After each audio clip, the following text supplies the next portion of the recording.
आचार्य द्रोण राजकुमारों को धनुर्विद्या की विधिवत शिक्षा प्रदान करने लगे। उन राजकुमारों में अर्जुन के अत्यंत प्रतिभावान तथा गुरुभक्त होने के कारण वे द्रोणाचार्य के प्रिय शिष्य थे। द्रोणाचार्य का अपने पुत्र अश्वत्थामा पर भी विशेष अनुराग था, इसलिए धनुर्विद्या में वे भी सभी राजकुमारों में अग्रणी थे। किंतु अर्जुन अश्वत्थामा से भी अधिक प्रतिभावान थे। एक रात्रि को गुरु के आश्रम में जब सभी शिष्य भोजन कर रहे थे, तभी अकस्मात हवा के झोंके से दीपक बुझ गया। अर्जुन ने देखा, अंधकार हो जाने पर भी भोजन के कौर को हाथ मुंह तक ले जाता है।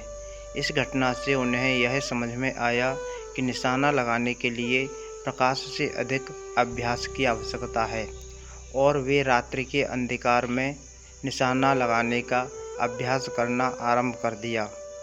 गुरु द्रोण उनके इस प्रकार के अभ्यास से अत्यंत प्रसन्न हुए। उन्होंने अर्जुन को धनुर्विद्या के साथ ही साथ गदा, तोमर, तलवार आदि शस्त्रों के प्रयोग में निपुण कर दिया। उन्हीं दिनों हिरण्यधनु नामक निषाद का पुत्र एकलव्य भी धनुर्विद्या सीखने के उद्देश्य से द्रोणाचार्य के आश्रम में आया, किंतु निम्न वर्ण का होने के कारण द्रोणाचार्य ने उसे अपना शिष्य बनाना स्वीकार नहीं किया। निराश होकर एकलव्य वन में चला गया।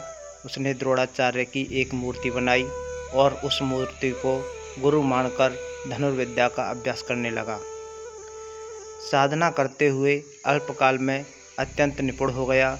एक दिन सारे राजकुमार गुरु द्रोण के साथ आखेट के लिए उसी वन में गए, जहाँ एकलव्य आश्रम बनाकर धनुर्विद्या का अभ्यास कर रहा था।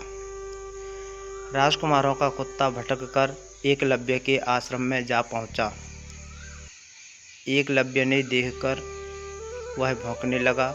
इससे क्रोधित होकर एकलव्य ने उस कुत्ते को अपना बाण चलाकर उसके मुंह को बाणों से भर दिया।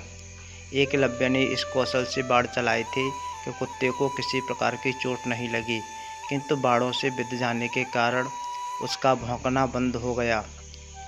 कुत्ते के लौटने पर जब अर्जुन ने धनुर्विद्या के उस कौशल को देखा, तो वे द्रोणाचार्य से बोले, हे गुरुदेव, इस कुत्ते के मुंह में जिस कौशल से बाण चलाई गई हैं, उससे तो प्रतीत होता है कि यहाँ पर कोई मुझसे भी बड़ा धनुर्धर रहता है।